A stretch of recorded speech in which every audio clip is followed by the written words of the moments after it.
गोपिका जीवनस्मरणं गोविन्द गोविन्द। सद्गुरु विठ्ठलदास महाराज की जय। சாட்சாத் பகவானுடைய அவதாரமாக இருக்கக்கூடிய பரசுராமருடைய கதையை 15-16வது அத்தியாயத்தில் பிரம்மனிஷ்டால் சொல்றார். இந்த பரசுராமர் அந்த ரிச்சிகருக்கும் சத்யவதிக்கும் பிறந்த ஜமதக்னிக்கும் ரேணுகாக்கும் பரசுராமர் பிறந்தார் அப்படின்னு இந்த பரசுராமருடைய அவதாரம்.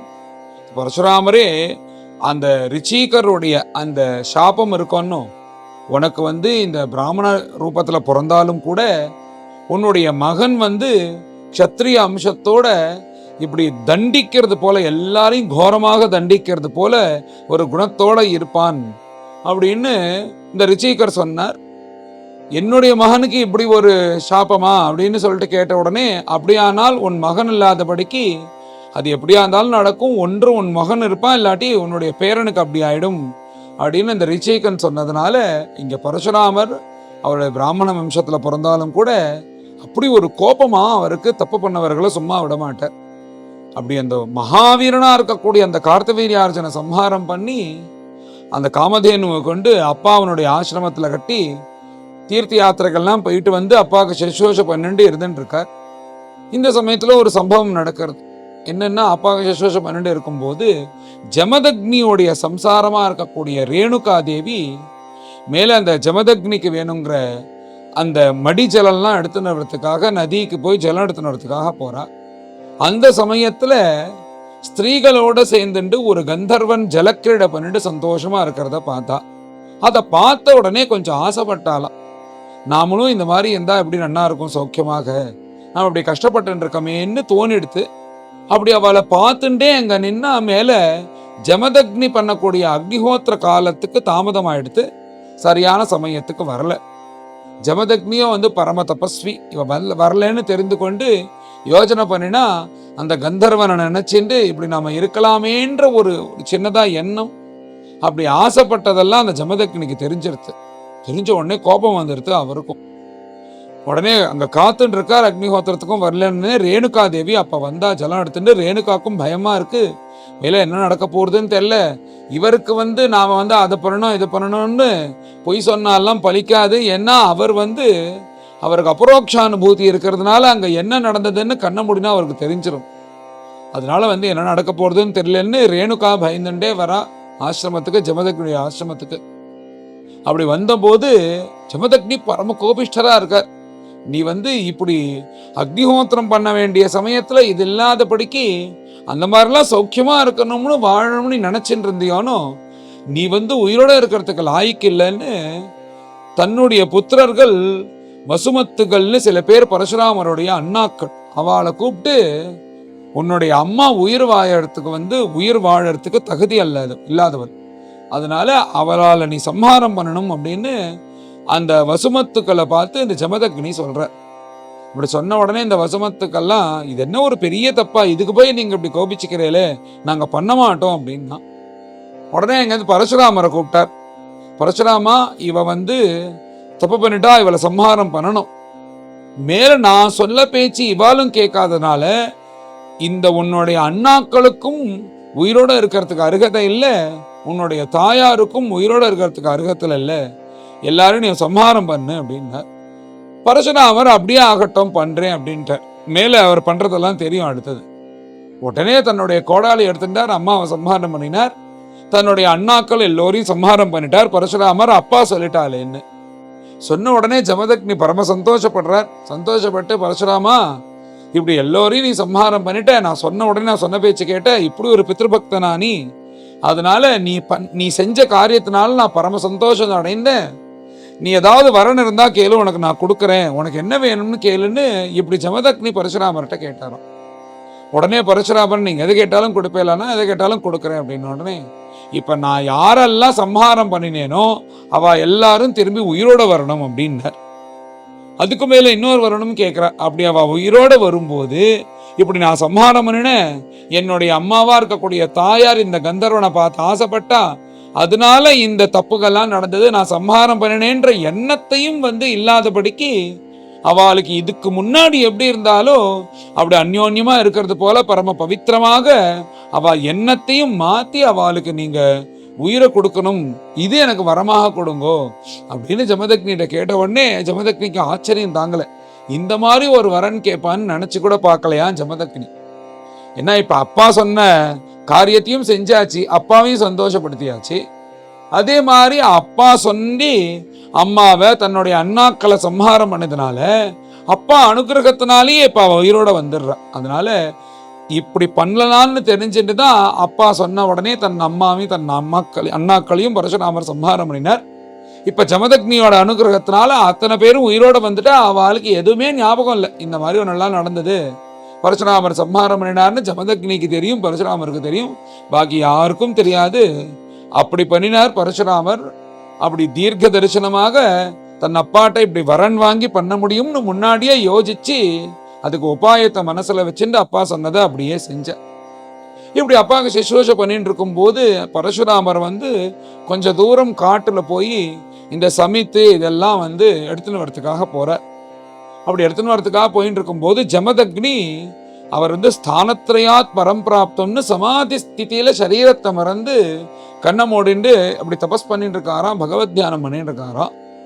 அந்த ரேணுகா தேவியும் அங்க ஆசிரமத்தில் இருந்து கொண்டு அடுத்தது ஆத்துக்கார் வந்தார்னா அது அக்னிஹோத்திரம் பண்ணுவார், பாக்கி எல்லாம் பண்ணுவார்னு சுஷ்ரூஷைக்காக காத்துன்னு இருக்கா ரேணுகா தேவி. இந்த பரசுராமர் இல்லாத சமயமா பார்த்து அந்த கார்த்தவீர்யார்ஜுனனுடைய புத்திரர்கள்லாம் ஓடி போனான்னு சொன்னேலோன்னு அவ எல்லாரும் இந்த ஆசிரமத்துக்கு வந்துட்டான்.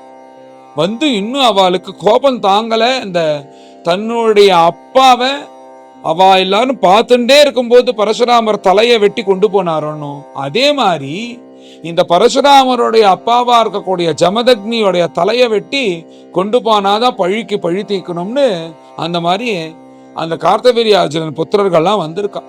இப்ப பரசுராமரோ இல்ல, தபஸ் பண்ணிட்டு இருக்கிற அந்த ஜமதக்னிய கருணையே இல்லாதபடிக்கு அவ ஆயுதங்கள்லாம் எடுத்துன்னு இந்த பெரிய பெரிய கத்தியெல்லாம் எடுத்துன்னு கழுத்தை வெட்டுறாளாம்.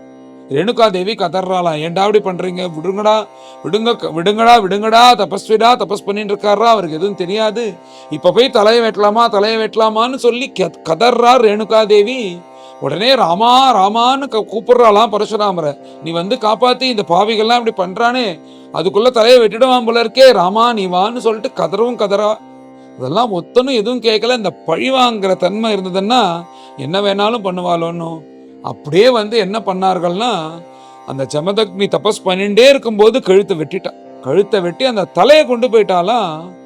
அந்த பாபிகள் எல்லாம் அந்த கார்த்தவீர்யார்ஜுனனுடைய குழந்தைகள் எல்லாம் புத்திரர்கள்லாம் அந்த தலையும் கொண்டு போயிட்டானா அந்த ஜமதக்னியோட கழுத்தை அறுத்து ரேணுகா தேவி அப்படியே விழுந்து கதறா. அந்த தலையை பார்த்து அந்த தலையை மடியில போட்டு அழறதுக்கு கூட அவளுக்கு அவகாசம் இல்லாத மாதிரி பண்ணிட்டான். உடனே அங்க பரசுராமர் பார்த்தார், நடந்த விஷயத்தெல்லாம் தெரிஞ்சின்றார், பார்த்தார், ரொம்ப கோபம் வந்துருது. என்ன பண்றாருன்னா இந்த மாதிரி இருக்கிற தப்பான க்ஷத்திரியர்கள் பிராமணர்களை மதிக்காதபடிக்கு தன்கிட்ட பதவி இருக்குன்னு சொல்லி இப்படி தப்பு பண்ணிட்டு இருக்கிறவன் அந்த தப்பு பண்ணிட்டு இருக்கிறவனுக்கு போய் சகாயம் பண்ணிட்டு தான் பதவிக்காக பண்ணிட்டு இருக்கிற இவா யாருமே உயிரோட இருக்கணும்ன்ற அவசியம் இல்லைன்னு பரம கோபத்தோட தன்னுடைய அப்பாவா இருக்கக்கூடிய அந்த ஜமதக்னியோடைய சரீரத்தை மேல இவாளுக்கு வேணுங்க சம்ஸ்காரத்தை எல்லாம் நீங்க பண்ணுங்கன்னு சொல்லிட்டு தன்னுடைய அண்ணாக்களா இருக்கக்கூடிய அந்த வசுமத்துக்களுக்கிட்ட இந்த சரீரத்தை ஒப்படைச்சிட்டு அந்த ரேணுகா தேவியை சமாதானம் படுத்திட்டு மேல யுத்தத்துக்கு வராராம். கோரமாக அப்படி அந்த மாஹிஷ்மதி சாம்ராஜ்யத்துக்கு வரார். தன்னுடைய அந்த கோடாலை எடுத்துட்டு அப்படி காலாக்னி ருத்ரன் போல வராராம். என்ன பண்றாருன்னா எந்த பாபிகள்லாம் தன்னுடைய அப்பாவனுடைய சிரஸை வெட்டுறதுக்காக வெட்டின்னு போனாலும் அத்தனை பேருடைய தலையும் வெட்டுறார். அவனுக்கு யார் இந்த சாம்ராஜ்யத்துல சகாயம் பண்ணிட்டு இருக்காளோ அவளுடைய தலையும் வெட்டுறார். எல்லாருடைய தலையும் வெட்டி அந்த சாம்ராஜ்யத்துல 4 ரோடு சேரும் பாருங்க, ஜங்ஷன். அந்த ஜங்ஷன்ல ஒரு மலை மாதிரி ரத்தம் தலைய வச்சு அப்படி பார்க்கறதுக்கு பார்த்தா அது ஒரு மலை மாதிரி இருக்கு. அதுல முழுக்க இந்த கெட்ட க்ஷத்திரியர்களுடைய தலை தான் இருக்கு. அப்படி ஒரு தலையில சேர்த்து ஒரு மலையாக போட்டு வச்சிருக்காராம் பரசுராமர். அப்படி ஒரு கோபம். ஏன்னா தபோஸ் பண்ணிட்டு இருக்கிற அவரை வந்து கப்பட்டமாக இப்படி தலையை வெட்டி கொண்டு போனேன்னு நீங்கள்லாம் வாழறதுக்கு லாய்க்கில்லைன்னு, இனிமே இந்த மாதிரி யாராவது அதிகாரத்தை வச்சுட்டு இப்படிலாம் தப்பு பண்ணான்னா அவளுக்கு இதுதான் தண்டனைன்னு அப்படி பரசுராமர் காண்பிக்கிறார். இப்ப இருக்கிற இந்த உலகத்துக்கு இந்த மாதிரி ஸ்டேட்டுக்கு ஒரு பரசுராமர் இருந்தால் தான் ஸ்டேட்டு ஒழுங்கா நடக்கும். அதிகாரத்தில் இருக்கிறவாள்லாம் சரியா வேலை பார்ப்பான். அப்படி எல்லா இடத்துலையும் தேவை. அப்படி யாரெல்லாம் அதிகாரத்திலேருந்து துர்விநியோகம் பண்ணி தப்பு பண்றாலோ அவளுக்கு இதுதான் தண்டனைன்றது போல, அப்படி மகாவீரனாக இருந்து கொண்டு யாரெல்லாம் தப்பு பண்றாலோ அவளுடைய தலையை வெட்டுவேன்னு சுத்தி சுத்தி சுத்தி 21 தலைமுறை 21 தலைமுறை சுத்தி அத்தனை க்ஷத்திரியர்களுடைய தலையும் வெட்டி அவளுடைய ரத்தத்தினாலேயே ஒரு குளத்தை உண்டாக்கி யாரெல்லாம் வந்து இங்க ஸ்நானம் பண்ணுவாலோ அவளுக்கு அத்தனை பாபமும் போறதுன்றது போல ஒரு போர்டையும் வச்சுட்டார், வந்து ஸ்நானம் பண்ணுங்கன்னு. அப்படி கோபத்தோட பண்ணினார். இது 21 தலைமுறை ஏன் பண்ணினார், 21 தலைமுறை ஏன் பண்ணினார்னு ரொம்ப நாளா சந்தேகம் இருக்கு, எனக்குமே இருக்கு. ஏன் 21 என்ன அப்படி என்ன அப்படின்னு. அதுக்கு பிரம்மனிஷ்டாலே பதில் சொல்றார். ஏன் 21 தலைமுறை ஒரு சுத்தி சுத்தி தலையை வெட்டி, இந்த க்ஷத்திரியர்களை வெட்டி தலையை வெட்டி அந்த ரத்தத்தினால அந்த குளத்தை உண்டாக்கினார்னா, இந்த ரேணுகா தேவி இருக்காளோனோ அந்த ஜமதக்னி காலமானதுக்கு அப்புறம் மார்பிள் அடிச்சுன்னு அழறாலாம், இப்படி போயிட்டேலேன்னு. அப்ப அழும்போது 21 தடவை மார்பிள் அடிச்சுட்டாலாம் நான் ஸ்டாப்பா. அதனால அதை மனசுல வச்சுட்டு பரசுராமர் 21 தலைமுறை இந்த பசங்கள்லாம் வாழறதுக்கு லாய்க்கில்லை அப்படின்னு எங்கெங்கெல்லாம் தப்பு பண்றவன் கெட்ட க்ஷத்திரியர்கள்லாம் இருக்கானோ அத்தனை க்ஷத்திரியர்களையும் சம்ஹாரம் பண்ணி அவளுடைய தலையை இந்த மாதிரி மலையாக போட்டு அவளுடைய ரத்தத்தினாலேயே ஒரு குளத்தை உண்டாக்கினார் பரசுராமர். பேர்பட்ட பரசுராமர் நிறைய யாகங்கள் பண்ணி யஜ்யங்கள்லாம் பண்ணி பகவான் ஆராதனை பண்ணினார். எப்படி ராமச்சந்திரமூர்த்தி அவருடைய அவதாரத்துல ஒவ்வொரு திக்கையும் ஒவ்வொரு ரித்துக்களுக்கு தானம் பண்ணாரோ அதே மாதிரி எந்த க்ஷத்திரியெல்லாம் அடிச்சு அந்த ராஜ்யம் தன்னுகிட்ட தன்னுடைய பொறுப்புல வந்து அந்த ராஜ்யத்தெல்லாம் பிராமணர்களுக்கும் வேத வித்துக்களுக்கும் தானமா கொடுக்கிறாராம். எப்படி அந்த மத்திய பாகம் முக்கியமான பாகத்தை ராமச்சந்திர பிரபு வசிஷ்டருக்கு தானமாக கொடுத்தாரோ, இங்க இவர் வந்து பரசுராமர் வந்து அந்த மத்திய பாகத்தை கஷ்யபருக்கு கொடுக்கிறாராம், உங்களுக்கு தான் இதுன்னு அப்படி மனஸ்பூர்த்தியாக கொடுக்கிறாராம். அத்தனை இடத்தையும் இப்படிலாம் யாகம் பண்ணி பகவத் ஆராதனை பண்ணினார். இவர் போய் அந்த சத்ருக்கள்கிட்ட போய் சண்டை போட்டு தன் அப்பாவுடைய தலையை எடுத்துன்னு போனாலும் அந்த தலையை கொண்டு வந்தாராம். அந்த தலையை வச்சுட்டு சில யாகங்கள்லாம் பண்ணும்போது அந்த ஜமதக்னியோட சரீரமும் வந்தது, அந்த தலையும் சரீரத்தையும் சேர்த்தார், ஜமதக்னிக்கு உயிர் வந்தது. அப்பேற்பட்ட ஜமதக்னி தன் அப்பாவுக்கு உயிரை கொடுத்து நீங்கள் வந்து வரக்கூடிய அந்த மன்வந்திரத்துல நீங்கள் வந்து சப்தரிஷியாக இருக்க போறேன்னு அப்படி ஒரு அனுகிரகத்தையும் பண்றாராம் சாட்சாத் பகவானா இருக்கக்கூடிய பரசுராமர். எப்படி தன் அப்பாக்கு அந்த மகிமையை கொடுத்துட்டு 21 தலைமுறை ஆனதுக்கு அப்புறம் இப்ப சாந்தமாக ஆகி மகேந்திர பர்வதம்னு ஒரு பர்வதத்துல உச்சியில இன்றைக்கும் யாரெல்லாம் வந்து பரசுராமர் ஆராதனை பண்றாளோ அவளுக்கு அனுகிரகம் பண்ணி கொண்டு இன்னைக்கும் இருக்காருன்னு பிரம்மனிஷ்டால் பரசுராமரை பத்தி வர்ணிச்சு அவரை பத்தி சொல்லி முடிக்கிறார்.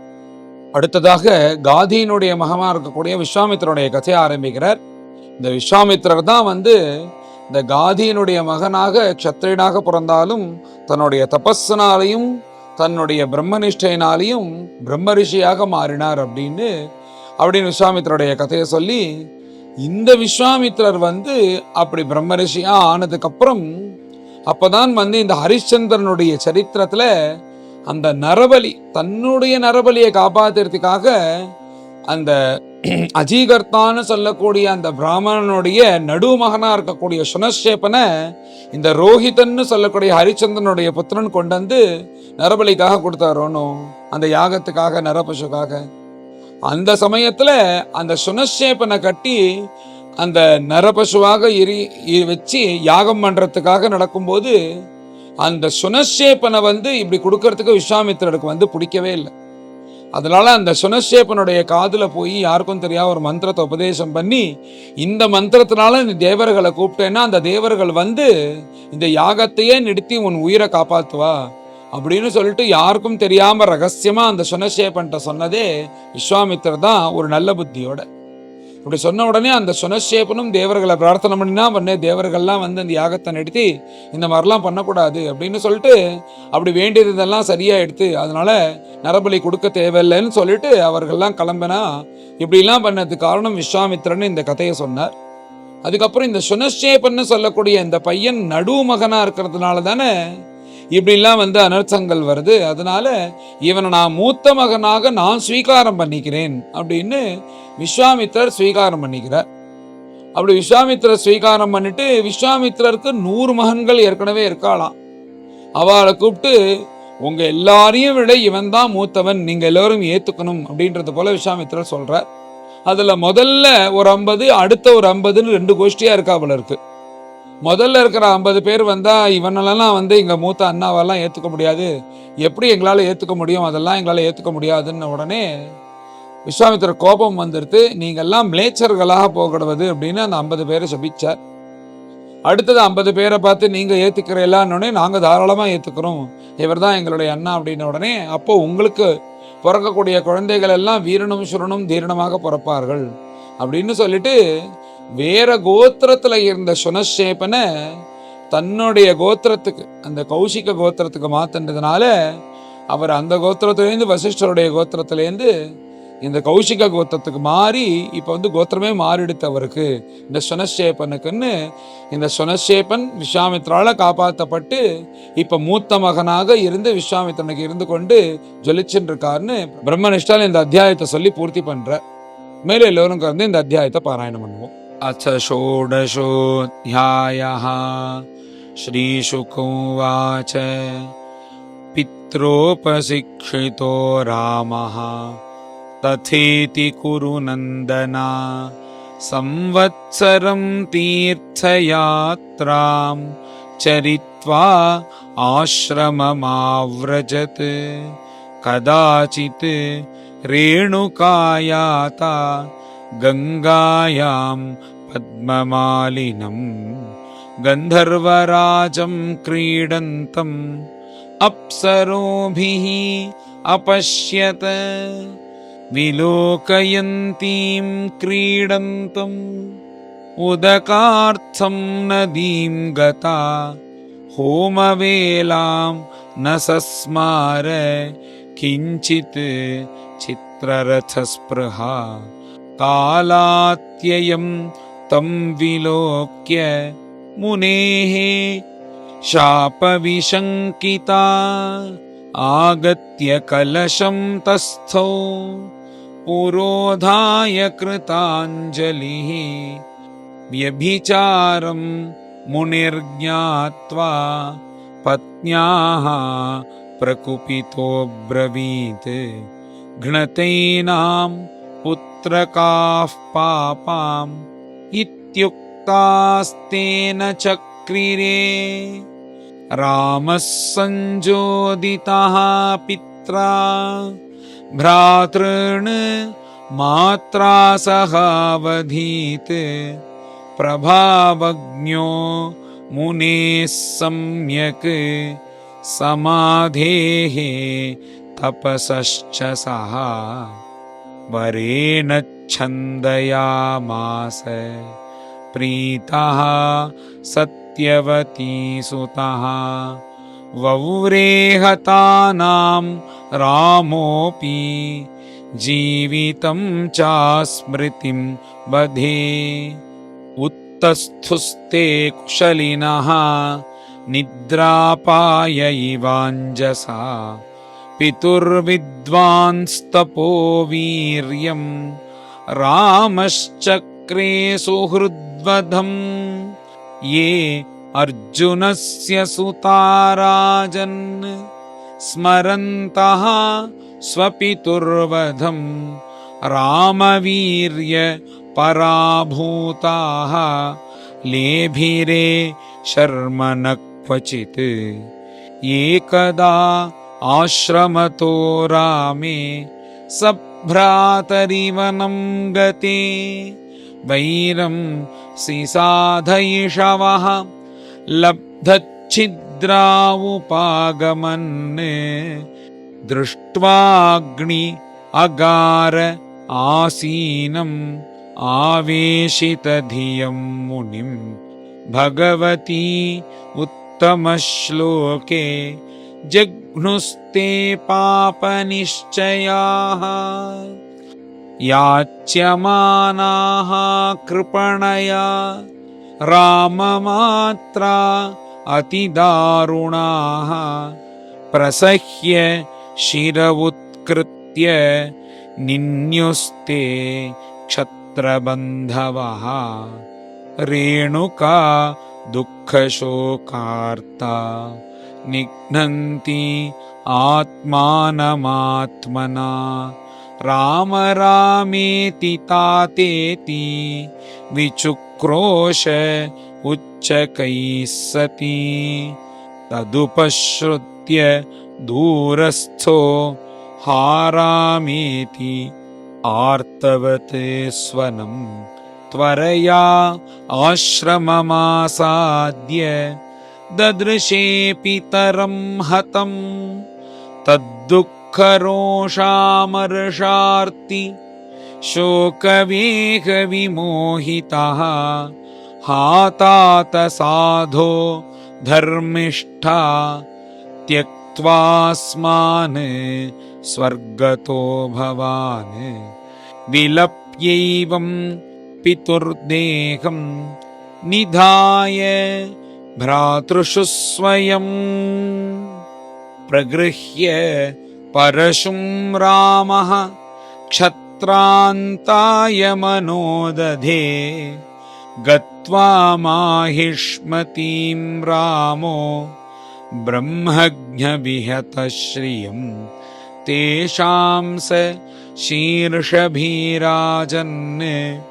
मध्ये चक्रे महागिरिं तद्रक्तेन नदीं घोराम् अब्रह्मण्यभयावहां हेतुं कृत्वा पितृवधं क्षत्रे अमङ्गलकारिणी त्रिसप्तकृत्वा पृथिवीं कृत्वा निक्षत्रियां प्रभुः समन्तपञ्चके चक्रे शोणितोदान हृदानृपा पितुः कायेन सन्धाय शिर आदाय बर्हिषि सर्वदेवमयं देवम् आत्मानम् अयजन्मखैः ददौ प्राचीं दिशं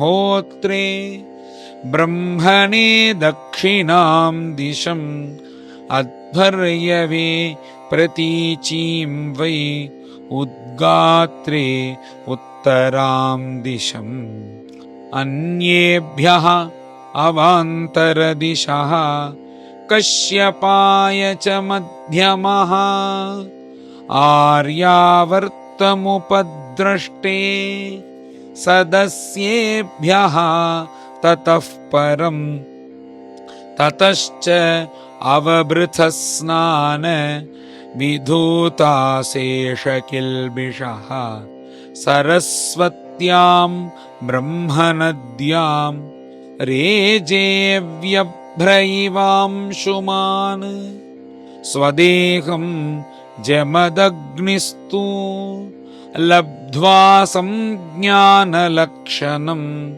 ऋषीणां मण्डले सोऽभूत् सप्तमो रामपूजितः जामदग्न्योऽपि भगवान् रामः कमललोचनः आगामिन्यन्तरे राजन् वर्तयिष्यति वै बृहत् आस्ते अद्यापि महेन्द्राद्रौ न्यस्तदण्डः प्रशान्तधीः उपगीयमानचरितः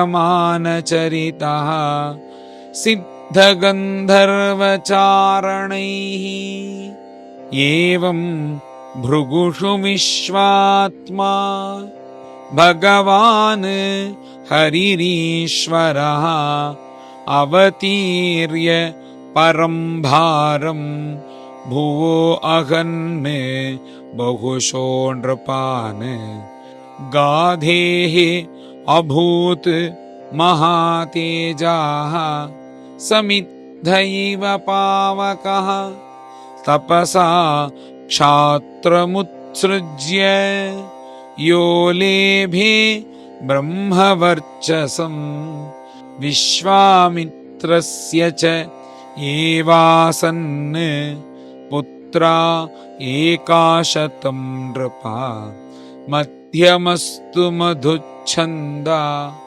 मधुच्छन्दस एव ते पुत्रं कृत्वा शुनश्शेपं देवरातं च भार्गवम् आजीगर्तं सुतानाः ज्येष्ठ एष प्रकल्प्यताम् यो वै हरिश्चन्द्रमखे विक्रीतः पुरुषः पशुः स्तुत्वा देवान् प्रजेशादीन् मुमुचे पाशबन्धनात् यो रातो देवयजने देवैर्गाधिषु तापसः देवरात इति ख्यातः शुनश्शेपः स भार्गवः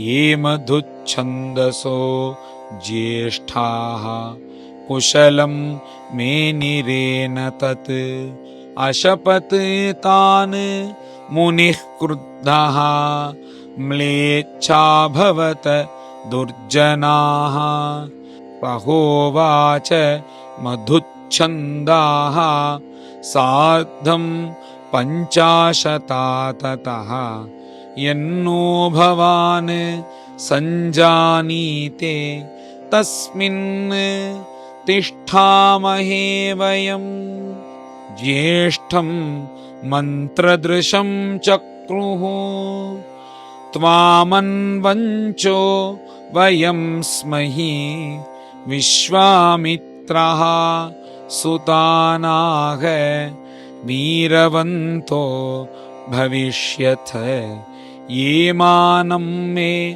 अनुगृह्णन्तः वीरवन्तम् अकर्तमाम् एषवः कुशिकावीरः देवरातः तमन्विता अन्ये च अष्टकहारीत जयक्रतुमदादयः एवं कौशिकगोत्रं तु विश्वामित्रैः पृथग्विधं प्रवरान्तरमापन्नं तद्धि चैवं प्रकल्पितम् श्रीहरये नमः श्रीहरये नमः इति श्रीमद्भागवते महापुराणे पारमहंस्यां संहितायां नवमस्कन्धे षोडशोऽध्यायः। गोपिका जीवनस्मरणं गोविन्द गोविन्द। सद्गुरु विठ्ठलदास महाराज की जय।